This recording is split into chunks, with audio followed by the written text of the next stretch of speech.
আমি ডাক্তারের রূপ নিয়ে আপাকে জিজ্ঞেস করলাম, তোমার কোথায় ব্যথা? আপা বলল, আমার কোমরে মাথায় ব্যথা। আমি আপাকে বললাম, আপা তোমার সকল ব্যথা ভালো হয়ে যাবে যদি তুমি আমার কথায় রাজি থাকো। আপা বলল, কি কথা? আমি বললাম, তোমার হাঁটুতে বা কোমরে একটা ঔষধ দিয়ে মালিশ করলে ভালো হয়ে যাবে, আর সেই মালিশটা আমার কাছে আছে। আপা বলল, আমি তো ব্যথামুক্ত হতে চাই। আমি আপাকে বললাম, তাহলে তুমি সোজা হয়ে শুয়ে পড়ো। তারপর আমি মালিশের নামে আপাকে সারা রাত ধরে যা করেছিলাম তা শুনলে তোমাদের মাথা গরম হয়ে যাবে। তাহলে আসল ঘটনাটি বলি। আপাকে চাকরির জন্য পাশের জেলায় গিয়েছিলাম। পাশের জেলা বলতে যে আহামারি দূর তা কিন্তু নয়, বাসে 1 ঘন্টার রাস্তা। সেখান থেকে ভ্যানে আর 10 মিনিট। গ্রামটা আমার পরিচিত, নামেদিও আগে কখনো যাইনি।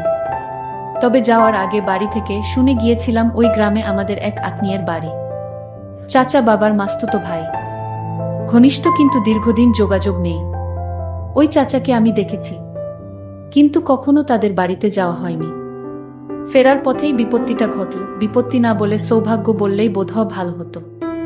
দুপুরের প্রচণ্ড রোদে ভ্যানে করে ফিরছিলাম। গ্রামের রাস্তা যদিও কাঁচা রাস্তা, ফাঁকা ফাঁকা বাড়ি পড়ছিল, কিন্তু বিধি বাম কিছু দূর আসার পর ভ্যানের চাকা পাংচার। চোখে সরিষার ফুল দেখলাম। যদিও রাস্তার বেশি দূরের নয়, কিন্তু হাঁটা তো আমার পক্ষে সম্ভব নয়। ভ্যানওয়ালা বিরস মুখে বলল, ভাইজান ভাড়া দেওয়া লাগবে না। ক্লান্ত ঘামে ভেজা মুখটা দেখে মায়ে লাগল, ভাড়ার চেয়ে বেশি দিলাম। কিন্তু আমি এখন কি করি?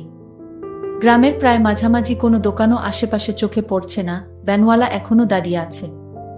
তাকে বললাম চলে যেতে। সে যেতে যেতে বলল, অপেক্ষা করতে। ভ্যান অবশ্যই পাওয়া যাবে। আমি অপেক্ষা করতে লাগলাম ভ্যানের জন্য, কিন্তু কপালে থাকলে ঠেকাই কে? বেশ কিছুক্ষণ অপেক্ষা করে বিরক্তিভরা মন নিয়ে আস্তে আস্তে হাঁটতে লাগলাম। বেশ অনেকক্ষণ ধরে হেঁটে চলেছি। টপটপ করে ঘাম ঝরছে গা দিয়ে। গ্রামের প্রায় শেষ মাথায় এসে গেছি। কোনো ভ্যানওয়ালার দেখা হয়নি এখনো পর্যন্ত।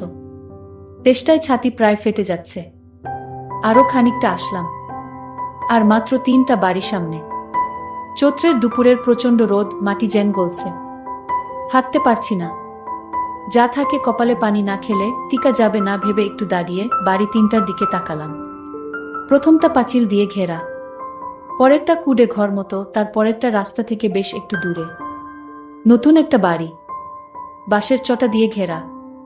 বট বাড়িটায় যাওয়াই উচিত হবে মনে করে আস্তে করে গেট ঠেলে ঢুকলাম। সবাই আমাকে দেখে, বাড়ির বাচ্চাসহ সবাই চমকে উঠে। আমাকে দেখেও উঠল। উঠানে এক পৌরা মাছ কুটছে। সামনে রান্নাঘরের বারান্দায় 3 সুন্দরী মহিলা রান্না করছে। বাড়িতে ছোট ছোট বাচ্চা ভর্তি। গ্রামের পরিবেশের সাথে একটু শহরের ফ্যাশন। অত্যন্ত সুন্দরী মহিলাগুলো, যদিও বয়স হয়েছে কিন্তু এখনো লাবণ্যময়। খোকা, কাউকে খুঁজছো? প্রশ্নের সম্বিত ফিরে পেলাম, জি, একটু পানি খাব? একজন বউ, উঠে আসো। সামনে টিউবওয়েল থেকে পানি আনা। ইতিমধ্যে বাড়ির ছেলেরা বুঝতে পেরেছে বাড়িতে কেউ এসেছে। একটা চেয়ারও পেয়ে গেলাম। জীবনটা আবার পানি পেয়ে সতেজ হয়ে উঠেছে। মাছ কুটতে কুটতে মহিলা জিজ্ঞাসা করলেন, বাড়ি কোথায়? কিছু বললাম না। কোনো আগ্রহ দেখলাম না। এবার উঠতে হয় ভেবে উঠে দাঁড়ালাম। ও কি খোকা, উঠস কেন? দুপুরবেলা বাড়িতে মেহমান আসলে না খেয়ে যেতে নেই। এটাই আসলে বাঙালিদের প্রধান ঐতিহ্য। বাড়িতে মেহমান আসলে তাকে সমাদর করা, আপ্যায়ন করা। না, তার দরকার নেই। বললাম বটে, কিন্তু কেন যেন ক্ষিধা নয়। মহিলার দেবীর মতো চেহারায় আমাকে অনেকটা মায়ে আটকা পড়ে গেলাম। বাড়ির ছেলেদেরকে তার মা বললেন আমাকে বাড়ির ভেতরে নিয়ে যেতে। বাধ্য হয়ে গেলাম। বেশিক্ষণ অপেক্ষা করতে হলো না, 10 মিনিটের মধ্যেই ভাত চলে আসো। এতক্ষণ একা বসে বোর ফিল করছিলাম, কিন্তু যেই তাকে দেখলাম, ক্লান্তি আর বোর যেন এক নিমেষে উধাও হয়ে গেল। খুব সুন্দর দেখাচ্ছে তাকে। বোধহয় মুখে কিছু ক্রিম মেখে এসেছে। অপূর্ব সুন্দর দেখতে, শ্রদ্ধা করার মতো চেহারা। কিন্তু একটু গভীরভাবে দেখলে শ্রদ্ধার সাথে সাথে অন্য কিছু করতেও ইচ্ছা করবে। সুন্দরী বাঙালি মায়েদের মতো। আমি ভাত খাওয়া শুরু করলাম। তোমাদের ওখানে আমার এক দেওরের বাড়ি আছে। কথা শুনে আবার তাকালাম। নাম কি? আমার প্রশ্নের উত্তর দিতে দিতে তরকারি এগিয়ে দিচ্ছিলেন তিনি। নামটা শুনে চমকে উঠলাম। আমার বাবার নাম বললেন। আমি কিছুই বললাম না, কিছুই চুপচাপ শুনতে লাগলাম। চিনি কিনা জিজ্ঞাসা করল। হ্যাঁ বোধক মাথা নাড়ালাম। পাঠকরা বিরক্ত হচ্ছেন বোধহয়। বিরক্ত করার জন্য দুঃখিত। হঠাৎ করে পাওয়া এই আত্মীয় বাড়ি আর আত্মীয়ের পরিচয় দেওয়ার কারণ শুধু একটাই। তার মেয়ের চেহারাটা অনেক সুন্দর। যাই হোক, কিছুক্ষণ পরে চাচাও বাড়িতে আসলেন। খাওয়া দাওয়া শেষে বিশ্রাম, কিন্তু যেহেতু আমার সময় কম তাই চাচি আমাকে তার খাওয়া বন্ধ রেখে এগিয়ে দিতে আসলেন। ওই সামনের বড় বাড়িটা তোমার বড় আপাদের। ইতিমধ্যে জেনে গেছি আমার এই চাচির 4 ছেলে আর 2 মেয়ে। বড় মেয়েটার বাড়ি ওইটা। চল দেখা করে আসি। কোনো ছোটবেলায় তোমাকে দেখেছে। চাচির সাথে থাকতে কেমন যেন মায়া অনুভব করছিলাম। পৌঁছে গেলাম চাচির অল্প বয়সী ঘরে। অপরূপ সুন্দর এক মেয়ে। কোনো ছোটবেলায় তোকে দেখেছি। আসিস না কেন ভাই? আমরা তো পর আগে চাচা মাঝে মধ্যে আসতো। এখন তাও আসে না। রক্তের সম্পর্ক কি ভোলা যায়? একনাগাড়ে বলে চলেছে আপা। আমাকে পেয়ে যেন তার কথা ফুরাচ্ছে না। ও খোকন, দেখ কে এসেছে। বছর 20-এর এক ছেলে বেরিয়ে আসল ঘর থেকে। পরিচয় হল আপার ছেলে। ছোট নয়, 7 বছরের আরও একটা ছেলে আছে। তাকে দেখলাম না। শুনলাম স্কুলে গেছে। আরও অনেক কিছু শুনলাম। চাচি ইতিমধ্যে চলে গেছে। সেজন্য বোধহয় তাদের প্রতি আমার মায়া সবসময় বেশি। আর এমন মেয়ে দেখলেই জীবনের একটা কঠিন সিদ্ধান্ত নিলাম, আমার একটা কিছু করতে হবে। আমি তো লোভ সামলাতে পারছি না। বাস্তব উদাহরণ আমার সামনে। আবার খেতে ভাত খেতে হলো। পেট ভরা, কিন্তু এমন সুন্দর কেউ রেঁধেছে ভাবতে বেশি করেই ভাত খেলাম। খাবারটা অনেক স্বাদ ছিল। যেমন উনি সুন্দর তেমন তার হাতের রান্না করা খাবার। অনেকে গল্প শুনলাম, ছোটবেলায় আমি কেমন ছিলাম, আপার কাছ থেকে যেতে চাইতাম না, ইত্যাদি ইত্যাদি। তবে সবচেয়ে মনোমুগ্ধকর যে কথাটা শুনলাম সেটা হলো, আপার বয়স যখন 14 তখন তার বিয়ে হয়েছিল। পরের বছর ছেলে, তারপরেরটা অনেক আসার পর দুলাভাই বিদেশ গেছে। 2 বছর আগে একবার বাড়ি যদিও এসেছিল, কিন্তু 1 মাসের বেশি থাকতে পারেনি। বড় ছেলেটাও বিদেশ ছিল, কিন্তু কি কারণে যেন বাড়িতে চলে এসেছে 3 মাস পরে। আবার যাবে। সমস্যা হচ্ছে তাই নিয়ে আমার কোনো যোগাযোগ আছে কিনা দালালদের সাথে, ইত্যাদি ইত্যাদি। কথা যেন শেষ হয় না আপার। কিন্তু আমার মনে তখন বইছে অন্য ঝড়। এত সুন্দরী মহিলার স্বামী আজ 7 বছর বিদেশে। উনি একা একা কিভাবে সময় পার করে ভাবতে লাগলাম। আপা বলতে লাগলেন, তারপরে আবার ছেলে নিয়ে বিপদে আছে, সহজ টার্গেট। কিন্তু কিছুক্ষণ পরেই আমার ভুল ভাঙল। মেয়েদের চোখ জহুরির চোখ। আমি তার ছোট ভাই, যে আমাকে ছোটবেলায় অনেক সময় সাথে নিয়ে ঘুরেছে। ভালোবাসে, আদর স্নেহের অভাব তার কাছে আমার জন্য নেই। চাচার বাড়িতে না থাকতে চাইলেও বোনের বাড়ি থেকে খুব সহজে বের হতে পারলাম না। বোনের পেতে দেওয়া বিছানায় বিশ্রাম নিতে হলো।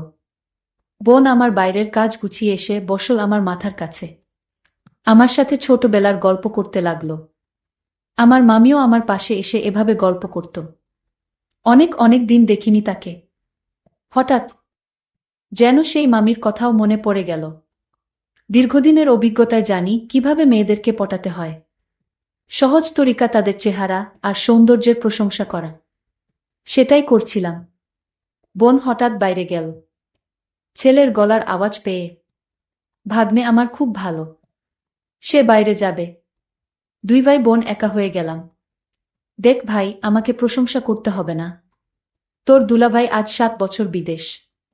অনেকে আমাকে চেষ্টা করেছে, কিন্তু সুযোগ কেউ পায়নি। তুই ভাই হয়ে বোনের দিকে। আপা, আমি কিন্তু খারাপভাবে বলেনি। আপনি আসলেই সুন্দর। না রে ভাই, এখন আর সুন্দর কই, আগে তো দেখিসনি। দেখলেও তোর মনে নেই। এখন গায়ের রং পুড়ে গেছে। বুড়ো হয়ে গেছি। বুঝলাম, অনেকে চেষ্টা করলেও আমি ব্যর্থ হচ্ছি না। অসৎ কেবল কাজ শুরু করেছে। তবে সময় দিতে হবে। ধীরে ধীরে আগাতে হবে। তড়িঘড়ি করলে সব হারাতে হবে। অনেকক্ষণ থাকলাম। বিভিন্ন কথা বললাম, শুনলাম। আসার সময় অন্যায় আবদারটা করেই বসলাম।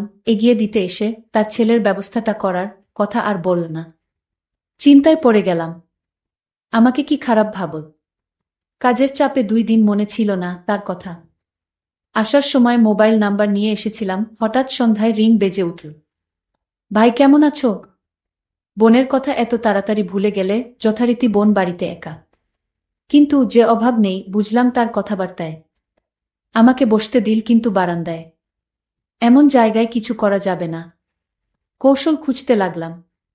বেশ কিছুক্ষণ কথা হলো বড় ছেলে নিয়ে। তারপরে আসল কৌশল প্রয়োগ করতে গেলাম। অধিকাংশ মেয়েদের কিছু কমন রোগ থাকে। মাজায় ব্যথা, মাথা ঘোরা, চোখে ঝাপসা দেখা ইত্যাদি ইত্যাদি। ঘরে যাওয়ার সুযোগ পাচ্ছি না। আমি বারান্দায় চেয়ারে বসা, আর বোন দাঁড়িয়ে দাঁড়িয়ে আমার সাথে কথা বলছে। আপনার প্রেশার কেমন আপা? শরীরও তো খারাপ মনে হচ্ছে। আর বলো না ভাই, প্রেশার ঠিক আছে, কিন্তু মাঝে মধ্যে মাথা ঘোরে, বেশিক্ষণ দাঁড়িয়ে থাকতে পারি না। মাজায় ব্যথা হয়। আমি এখন চিন্তা করতে শুরু করলাম।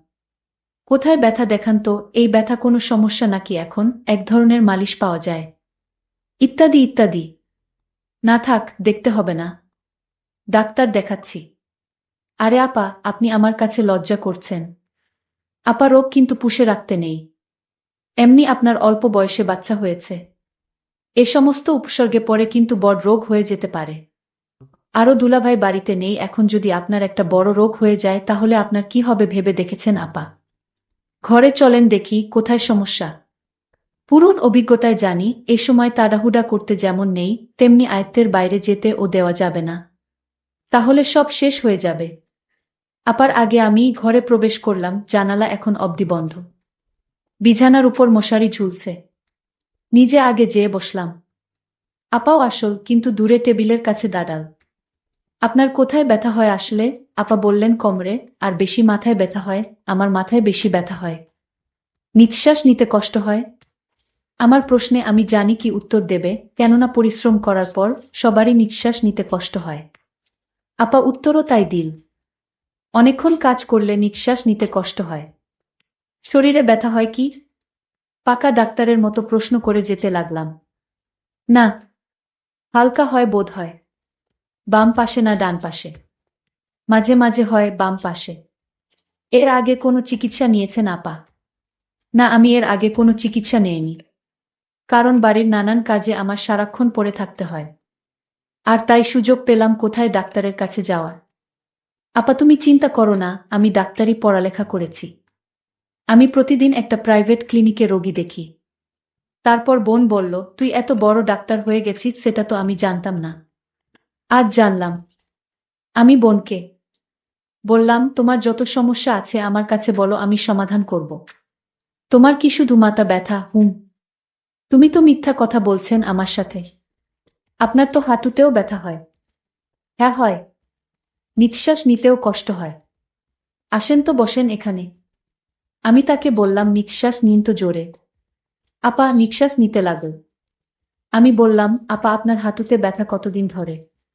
আপু বলল, অনেকদিন ধরে হাঁটুতে ব্যথা। আমি বললাম, আপা আমি আপনাকে একটা মালিশ দিব, সেই মালিশ যদি হাঁটুতে ব্যবহার করেন তাহলে ব্যথা দ্রুত ভালো হয়ে যাবে।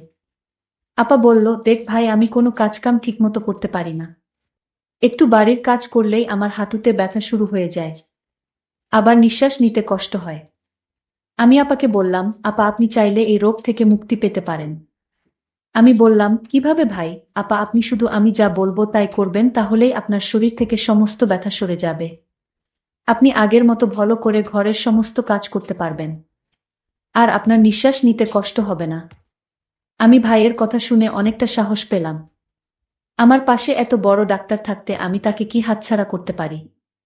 আমি বললাম, ভাই আমার এখন কি করতে হবে সেটা বল। আমি বললাম, আপনার হাঁটুর জয়েন্টে যে ব্যথা সেটা সরাতে গেলে আমি একটা ঔষধ দিব, সেটা দিয়ে প্রতিদিন ভালো করে মালিশ করতে হবে। তাহলেই ব্যথা সরে যাবে। আমি বললাম, তাহলে ভাই দাও সেই ঔষধ, আমি মালিশ করে নিব। ভাই বলল, তুমি নিজে নিজে তা পারবে না। আমি একদিন দেখিয়ে দিব, তারপর অন্য কাউকে দিয়ে মালিশটা করালেই ব্যথা কমে যাবে। ঠিক আছে ভাই, তাহলে তুমি ওষুধটা দিয়ে মালিশ করে দেখিয়ে দাও। আমি পরে বুঝে নিব। আমি মনে মনে ভাবলাম, আপা এইমাত্র লাইনে আসছে। আসলে আপার সত্যি সত্যি হাঁটুতে ব্যথা ছিল। আমি বললাম, আপু আজ তোমার বাড়িতে রাতে কে কে থাকবে? আপা বলল, কে আর থাকবে, আমি আমার ছেলে, আর কেউ তো নাই। আমি বললাম, তাহলে আপা আপনি আজ একা রুমে ঘুমাবেন? আপা বলল, কেন? আমি বললাম, আপনার জন্য আমি মালিশ নিয়ে আসবো তাই। ও তাই, ঠিক আছে, আমি তোমার জন্য অপেক্ষা করছি। আমি আপাকে বললাম, আপা আমি ফার্মেসি থেকে আপনার জন্য মালিশটা কিনে নিয়ে আসছি। আপা বলল, তুমি আমার জন্য এত কিছু করছো। আমি বললাম, ভাই তার বোনের জন্য এইটুকু করতে পারবে না। আমি মনে মনে চিন্তা করতে লাগলাম। এতদিনের স্বপ্ন আজ আমার পূরণ হতে চলেছে। আমি বাজার থেকে আপার বাসায় আসলাম। আপা বলল, তোমার জন্য আজ ভালো কিছু রান্না করেছি। আসো খেয়ে নাও। তারপর রাতের খাবার খেয়ে আমি বললাম, আপা তুমি এবার রুমে যাও, আমি আসছি। আপা তার রুমে গেল। আমি তার রুমে গিয়ে দরজা বন্ধ করে দিলাম। তারপর আপাকে বললাম, আপা আমি এবার তোমার চিকিৎসা শুরু করতে পারি। আপা বলল, না আমি তোমার লক্ষণ বুঝতে পেরেছি। আমি এইমাত্র চাচা আমার কাছে ফোন দিছিল। আমি চাচাকে বললাম, তোমার ছেলে নাকি ডাক্তার হয়ে গেছে। চাচা বলল, আরে কি বলো, ও তো মেট্রিক পাশ করেনি। তাহলে ও কি করে ডাক্তার হবে? ওর এসব ভণ্ডামি ছাড়া আর কিছুই নয়, ওর কথা তুমি বিশ্বাস করো না। আমি বললাম, আপা আসলে আমি। চুপ, তুই আর একটা কথাও বলবি না। তোর মতো মিথ্যাবাদীকে আমি কিছুইতে পছন্দ করি না। তুই এখন বের হয়ে যা। আমি তোকে অনেক বিশ্বাস করেছি, আর সেই বিশ্বাসের সুযোগ নিয়ে তুই আমার সাথে। ভাবতেই পারছি না। চলে যা আমার ঘর থেকে, তোর এই মুখ আর আমি দেখতে চাই না। আমি বাধ্য হয়ে আপার রুম থেকে বের হয়ে চলে আসলাম। আমার স্বপ্ন আর পূরণ হলো না। বন্ধুরা, আজকে গল্পটি কেমন লাগলো তা অবশ্যই কমেন্ট করে জানাতে ভুলবেন না। আর এরকম মজার মজার গল্প পেতে আমার চ্যানেলটিকে সাবস্ক্রাইব করে পাশে থাকবেন। ধন্যবাদ।